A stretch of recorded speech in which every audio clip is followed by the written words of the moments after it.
Chapter 10. Lydia and Wickham. On the third morning of her visit to Lambton, Elizabeth received 2 letters from Jane. The first had been badly addressed and sent elsewhere, then redirected. Her aunt and uncle were out walking, so she sat down to read them at once. The first had been written 5 days before, and started just as expected, with a description of Longbourn dinner parties and visits. But the second half of this letter was dated a day later, and was evidently written in a great hurry. This is what it said. Since writing the above, dear Lizzie, something most unexpected and serious has happened, but I do not wish to alarm you. We are all well. It concerns poor Lydia. An express letter came at midnight last night, when we were all in bed, from Colonel Forster, to inform us that she had run away to Scotland with one of his officers, with Wickham, in fact. There, of course, she can marry without her parents' approval. Imagine our surprise.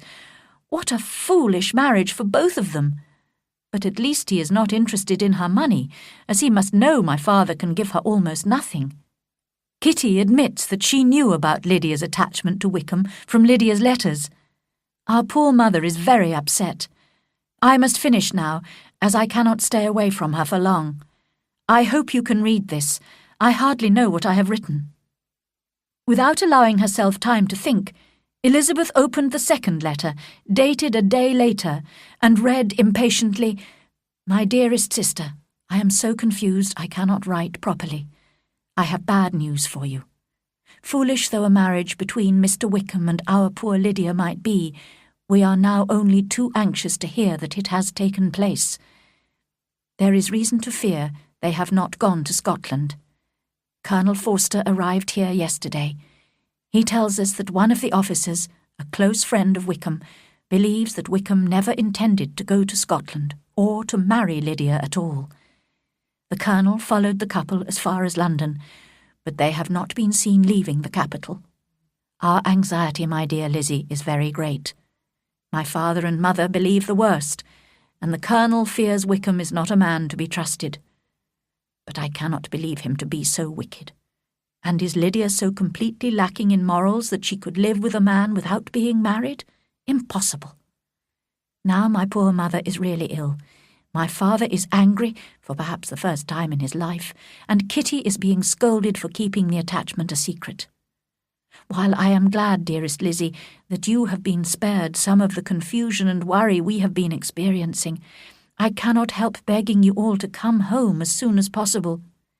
My father is going to London with the Colonel to try to find Lydia. I think he is too upset to achieve results in the best and safest way, and my uncle's advice and help would be everything in the world. I rely on his goodness." "Oh, where is my uncle?" cried Elizabeth, running to the door. But just as she reached it, Mr. Darcy came in. Her pale face and strange manner prevented him from speaking, and she, who could think of nothing except Lydia, said hurriedly, "Excuse me, but I must leave you. I must find Mr. Gardiner immediately. There is not a moment to lose." "Good God! What is the matter?" he cried. Then added, "Let me, or let the servant, go to find Mr. and Mrs. Gardiner. You are not well enough. You cannot go yourself." Elizabeth hesitated, but her legs were trembling and she realized he was right. After giving the servant her message, she sat down, looking so ill that Darcy could not leave her, or stop himself, saying gently, "Let me call someone to look after you. Shall I get you a glass of wine? You are very ill." "No, thank you," she replied. "I am quite well. I am only upset by some dreadful news I've just received from Longbourn." She burst into tears, and for a few minutes could not speak another word. Darcy watched her miserably in sympathetic silence. At last she spoke again. "It cannot be hidden from anyone. My youngest sister has eloped with Mr. Wickham. You know him too well to doubt what will happen. She has no money, no connections, nothing that can tempt him to marry her. She is lost forever, and I could have prevented it. I knew how bad his character was. If only I had told my family what I knew about him. But it is all too late now." Darcy looked at her in astonishment. "I am shocked," he said, "and sad, very sad. What has been done to find her and bring her back?" "My father has gone to London, and I hope my uncle will go too. We shall leave Lambton, I hope, in half an hour. But I know very well that nothing can be done. How can such a man be persuaded? How can we even find them? I have not the smallest hope. It is horrible." Darcy made no answer. He was walking up and down with a serious, thoughtful expression on his face. Elizabeth soon observed and instantly understood it. She was losing her influence over him. This proof of moral weakness in her family was driving him away from her. Never before had she so honestly believed she could have loved him, as now, when mutual affection must be impossible. But she could not think for long of herself, when Lydia's situation was so desperate. Mr. Darcy left almost immediately, politely regretting that Elizabeth and her aunt and uncle would not, in the circumstances, be able to come to dinner at Pemberley that day, and again expressing his sympathy. When Mr. and Mrs. Gardiner entered the room, Elizabeth hurriedly explained everything to them, and was greatly relieved when they agreed to leave at once to return to Longbourn. Their packing was done at great speed, and soon they were in the carriage, driving south. "Lizzie," began Mrs. Gardiner, "I cannot believe that Wickham's character is so bad that he would run away with Lydia and not marry her. Do you really think he is capable of that?" "My dear aunt, Jane and I both know that he has neither honesty nor honour. He has falsely accused Mr. Darcy, and has lied wickedly about the whole Darcy family. You saw what a shy, gentle girl Miss Darcy is, but he had described her as proud, disagreeable, and disdainful." "But does Lydia know nothing of this?" "Oh, no, that is the worst of all. I didn't know the truth myself until my visit to Kent, and when I returned and told Jane, she and I decided not to make our knowledge public. Now I know that was a mistake. I never thought that Lydia could be in any danger from him." When they arrived at Longbourn, Elizabeth and her aunt were able to help Jane in looking after the children. They also attempted to calm Mrs. Bennet, who, however, refused to be calmed and blamed everyone except herself for the disaster. "If only I had been allowed to take the family to Brighton, this would not have happened. Poor dear Lydia had no one to take care of her. Why did those Forsters ever let her go out of their sight? I am sure they neglected her. Of course, I did not want her to go to Brighton, but nobody took any notice of me as usual. And now Mr. Bennet has gone to London, and I'm sure he'll fight Wickham, and then he'll be killed, and then the Collinses will turn us out of the house before he's cold in his grave." "Do not worry, sister," said Mr. Gardiner kindly. "I'm going to London tomorrow to help my brother-in-law." "Oh, thank you, my dear brother," replied Mrs. Bennet. "Make sure you find Lydia and Wickham, and if they are not married yet, make them marry. And tell Lydia they mustn't wait for wedding clothes, but she shall have as much money as she wants to buy them after they are married. And keep Mr. Bennet from fighting. Tell him what a dreadful state I am in, so ill that I can get no rest by night or by day. And tell Lydia not to buy any clothes until she's seen me, because she doesn't know the best shops. Oh, brother, how kind you are! I hope you will manage everything." The next day, Mr. Gardiner travelled to London as he had promised. Now began a painful period of waiting for those left at Longbourn. They became even more anxious as news came from Meryton of Wickham's lies, debts, and secret attachments to most of the servant girls in the town.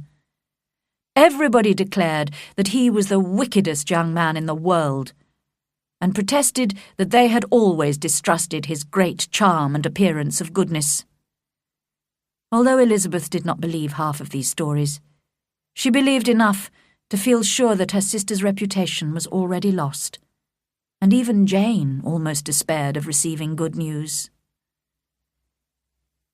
In a few days' time, they were relieved to receive a letter from Mr. Gardiner, but unfortunately it only informed them that Wickham and Lydia had not yet been found. Apparently, Wickham had left gambling debts of over £1,000 behind him in Brighton.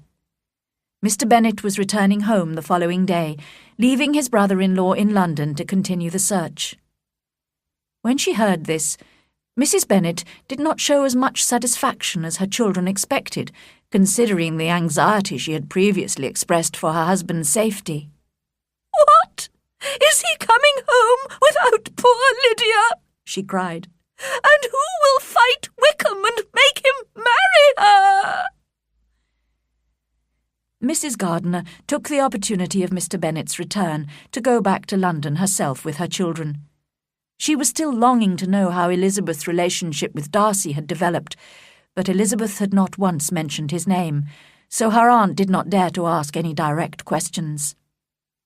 When Mr. Bennet arrived home, he appeared as calm as ever, but in a conversation with Elizabeth, he admitted that he felt to blame for Lydia's elopement. "I know I should have had more control over her," he said. "And Lizzie, you were right. I should never have let her go to Brighton." Kitty, who was listening, said, "Papa, if I ever went to Brighton, I'd behave much better than Lydia has done." "You go to Brighton?" cried her father. "I would not trust you within 20 kilometres of the place for £50. No, Kitty, I have at last learned to be cautious, and you will feel the effects of it.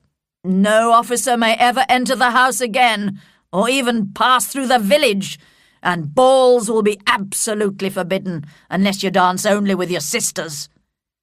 Kitty, taking these threats seriously, began to cry. "Well, well," said he, "don't make yourself unhappy. If you are a good girl for the next 10 years, I'll take you to the theatre at the end of that time." 2 days later, the news for which they had all been waiting so anxiously arrived. Mr. Gardiner's letter informed them that Wickham and Lydia had been found, but that they were not married. However, certain financial arrangements had been made with Wickham. Mr. Bennet was asked to pay Lydia £100 a year, as well as arranging for her to inherit her equal share of the £5,000 which the Bennet girls would inherit after their parents' death. If these reasonable conditions were agreed, Wickham had promised to marry Lydia. At first, Elizabeth and Jane were delighted that their sister's reputation would be saved through marriage, even to such a man as Wickham. But then their father explained that Wickham would never have agreed to marry Lydia unless he had been paid a considerable amount of money immediately. They began to worry that it would be difficult to repay Mr. Gardiner, who must have bribed Wickham in this way. Mrs. Bennet, however, had no such worries. "He is her own uncle after all," she cried happily. "Why shouldn't he pay? My dear, dear Lydia, married at 16. How I long to see her, and dear Wickham too. But the wedding clothes! I'll write to my sister-in-law about them at once. I'm so happy. In a short time I'll have a daughter married. Oh, Mrs. Wickham, how well it sounds!" Now that Lydia was going to be married, Elizabeth greatly regretted telling Darcy of her fears for her sister. But even if Lydia had been married in the most honourable way, it was extremely unlikely that Mr. Darcy would wish to connect himself with a family in which there was a close relationship with Wickham, the man he most justly disliked. She could not expect him to go on caring for her, as she felt certain he had done when they met in Derbyshire. But now that she was sure he could not love her, she was convinced they could have been happy together. He seemed to be exactly the man who would have suited her. They could have usefully influenced each other. His mind might have been softened, and his manners improved by her sociability, and she might have learnt from his greater judgment and knowledge of the world. But no such relationship could now teach an admiring world what happiness in marriage was really like. Instead, Wickham would marry Lydia, with little chance of happiness for either of them. Mr. and Mrs. Gardiner had arranged for Lydia to be married quietly in London from their house. At first, Mr. Bennet had refused to allow his youngest daughter ever to enter his house again, but eventually Jane and Elizabeth persuaded him to receive Lydia and her husband after the wedding. It would only be a short visit, as almost immediately she and Wickham would be moving north to Newcastle, where he had accepted a new army post. When the carriage containing the young couple arrived at Longbourn House, the two elder Bennet sisters were shocked to see how unashamed Lydia was. She entered the house laughing and joking, and asked all her sisters to congratulate her. Wickham was no more embarrassed than she was, and spoke to everyone in his usual flattering, agreeable manner. They seemed to have no idea of the anxiety they had caused by their shameless and wicked behaviour. Elizabeth was quite disgusted by their relaxed, confident appearance, and determined not to show any interest when Lydia insisted on describing every detail of her wedding day. She could not help reacting with astonishment, however, when Lydia let slip the name of Mr. Darcy. He had apparently been present at the ceremony. Why would Mr. Darcy, Elizabeth wondered, attend the wedding of two people he must hold in the greatest contempt? She could not discover the reason from Lydia, who suddenly remembered it was supposed to be a secret, and she could not rest without knowing the truth. So she hurriedly sent a note to her aunt in London, asking urgently for an explanation.